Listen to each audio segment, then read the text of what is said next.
Tem uma coisa que assim, a gente não enfrenta as seleções europeias, mas eles também não enfrentam a gente. Então eles não sabem o trator que tá vindo pra cima deles na Copa, né? Eles não fazem ideia do que eles Coitado, vão...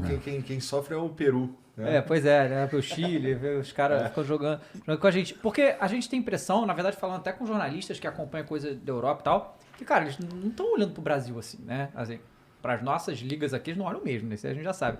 Mas pra seleção brasileira também, assim, eu tava lendo algumas coisas da mídia espanhola, quando o Rafinha foi lá pro Barcelona, tipo, os caras não sabiam quem era, tá ligado? Chegou lá, arrebentando e tal. Talvez se ele ficasse um pouco no Leeds era melhor, porque aí que chegar na Copa ninguém ia saber. Inclusive, nesse sentido, a gente tem um trunfo que, assim, o torcedor aqui pode falar que cara, tem um cara aí, um gavetinha aberta, conhecido aí entre os amigos dele aí, que é a nossa arma secreta. Gavetinha aberta, eu acho. Porque não tem, assim, ninguém sabe como é que tá o Pedrinho, né? O Pedrinho tá uma máquina mortífera. Deve te perguntar o tempo inteiro, vai chamar o Pedro pra pelo menos um amistosinho. Em setembro aí. E tal. Ainda sobre um pouquinho do gancho sobre o pessoal europeu, mas tu vi algumas observações, por exemplo, do Luiz Henrique, o técnico da seleção espanhola, falando e acompanhando a seleção brasileira, acompanhando a Argentina. Tu vê Ancelotti falando a respeito e colocando entre a... Então, às vezes esse público ele é diversificado, mas quem aprofunda e que vive, assim como nós enxergamos na França, como nós enxergamos uma nova geração da Holanda, uma nova geração da Alemanha, uma nova geração da Inglaterra, como da possível. França, exato, que tem renovação, embora a seleção campeã e com grandes jogadores, mas também tem renovação. Tem um garoto surgindo aí, um Benzema. Isso. Mas, enfim, eu fiz essa entrée e na outra parte da pergunta, agora eu fui falar de uma coisa e esqueci da outra. Do Pedro, pô. Em setembro, Pedro brota não foi manobra diversionista. Falava de Não, você mesmo que voltou, então. Ele vai pra sair, mas não sai. Ele não pega o pão de queijo, mas ele volta pra ver se escapa. Fala do Pedro aí pra nós. Tá jogando muito. Não é eu que estou convocando, é ele, a performance dele que está se convocando. Num jogador com características específicas para função. Exatamente. Isso é uma parada que a gente também estava falando aqui. Cara, ele é um 9 que talvez a gente esteja precisando mesmo, né? Ele faz um pivô como, sei lá, cara. Aqui no Brasil é brincadeira o pivô que ele faz, cara. Cara, foi contra o Atlético Paranaense, talvez. Sei lá, eu sei que qualquer situação que ficar complicada, o Santos jogava lá nele, chegava nele, parava, botava e fazia o que queria com a bola. Mas O cara tá metendo bicicleta. Pois é. Ontem teve um lance específico de uma bola que colocaram nele e ele escora para Arrascaeta, vindo ele finaliza do lado do Everton, um lance perigoso. Então tu vê as percepções, é um jogador que não só tem qualidades técnicas, como raciocina numa mesma dimensão que esses jogadores que apresentam. Então ele tem uma característica difícil. Não vai ter velocidade. Se quer dele velocidade, não vai ter. Não vai transição em velocidade, não vai ter. Mas vai ter um pivô, um jogador da jogada combinada e de cabeceio. Sim.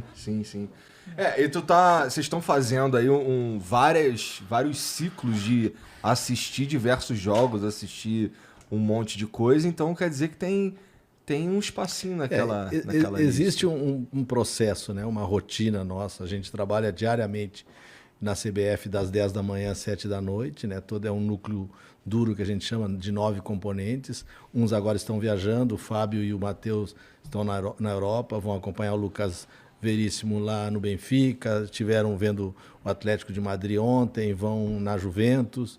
O Sampaio, junto com o Gui, nosso fisiologista, está no México acompanhando o Dani Alves. O Tite está indo agora para a Europa com o Juninho, Paris e Londres, né? E a gente continua acompanhando. Ontem a gente esteve no Allianz Arena, acompanhando Palmeiras e Flamengo. Agora tem os jogos de meio de semana da Copa do Brasil. Então o processo é esse. Voltando à CBF amanhã, a gente discutir o que você viu e a gente olha os jogos todos, né? Não um pedaço de jogo, nem melhores lances.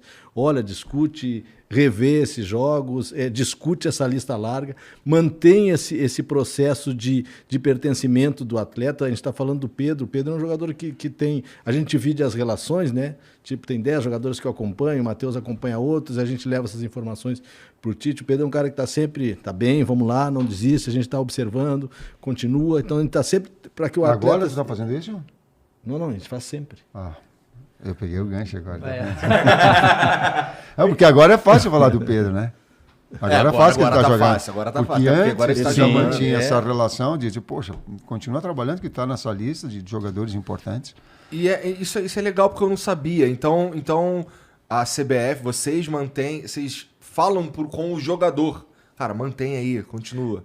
Te fala por WhatsApp e a gente vai até eles, né? Ou no seus CTs, ou conversar com as suas comissões, conversar com o seu departamento físico, clínico. A gente usa muito, médico fala com médico, preparador fala com preparador, dirigente fala com dirigente, para ter a mesma língua, treinadores falam com os treinadores, com os atletas, conversamos muito com os atletas. É um acompanhamento diário. Assim como, desculpa, é uma coisa legal para falar que aconteceu conosco recentemente, eu não tenho instalado, a gente faz também consultoria com o atleta. A gente trouxe o Felipe Luiz para ficar um dia inteiro conosco. Legal. Por quê? Porque ele é um jogador diferenciado. Não, quando acabar a carreira ele vai para ou treinador de gênero, alguma coisa. Isso aí As percepções que ele tem em termos táticos e o nível pessoal dele é muito grande. Uhum. É muito grande.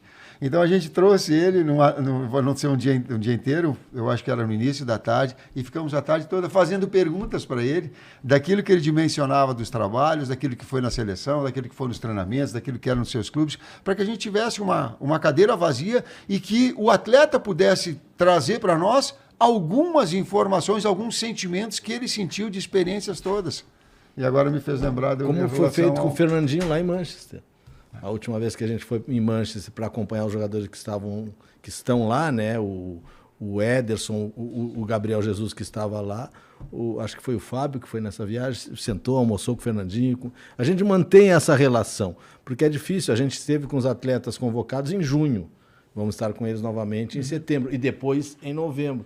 Então tem que haver uma maneira de aproximar. E essa maneira não pode ser só online, né? Ela tem que ser presencial. E a gente tem feito isso. Esse negócio do Pedro que você está falando, não de agora, justamente. A gente que é flamenguista, a gente acompanha o Pedro direto, a gente está muito mais próximo disso. E a gente sabe que não é de hoje que o Pedro está jogando bem, apesar de ele estar reserva do Flamengo, mas para 2020, se não fosse o Pedro, eu acho que a gente não era campeão. Né? Teve um período que o Flamengo ficou, sei lá, quantos jogadores com Covid, e ele fez gol um atrás do outro e tal, ele foi muito importante. E teve aquele... e isso é uma coisa que me divide muito, né? Que foi na Olimpíada, né? O Pedro foi convocado para a Olimpíada, era para ele estar nesse grupo.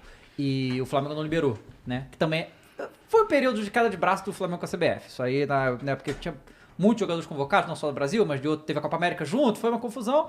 E o Flamengo não quis liberar o Pedro que não precisava, né? E aí a gente só consegue saber o que a mídia passa, né? Mas claro que ele ficou chateado, óbvio que ele queria ir pra Olimpíada, e ainda mais que eles ganharam o ouro e tudo. E ele tinha jogado nos jogos antes, né? E tinha feito gol e tudo e tal. Vocês já estavam olhando ele desde lá, né? Desde antes, obviamente. Ele foi ser convocado pra lá. Pesou pra vocês ele não ter ido pra Olimpíada, jogar pra vocês verem mais ele de perto? Sim. E anteriormente nós tínhamos convocado o Pedro quando estava no Fluminense e ele machucou. E aí veio o Richarlison no lugar dele. Porque eu conversei com o Abel e o Abel falou assim, Tite tem um jogador que ele é gol, ele cheira gol, ele tem que é o Richarlison. Se tiver um jogador com essas características diferentes do Pedro, tem. E eu tenho uma muito boa relação e sei da qualificação do Abel e trouxe o Richarlison na sequência porque a gente acompanhava. Mas o Pedro já vinha naquele momento. Veio depois também e entrou num jogo contra a Venezuela, que nós precisávamos ir aqui em casa. A Venezuela veio com o caminhão e mais um ônibus e mais tudo lá atrás. E nós batendo, e precisava de um duplo pivô na frente. E lembro que a gente colocou ele, Gabriel Jesus, eu acho que foi ele e o Richarlison por dentro. Nós ganhamos da Venezuela aqui. Então é um jogador que empresta essa característica que a gente vem.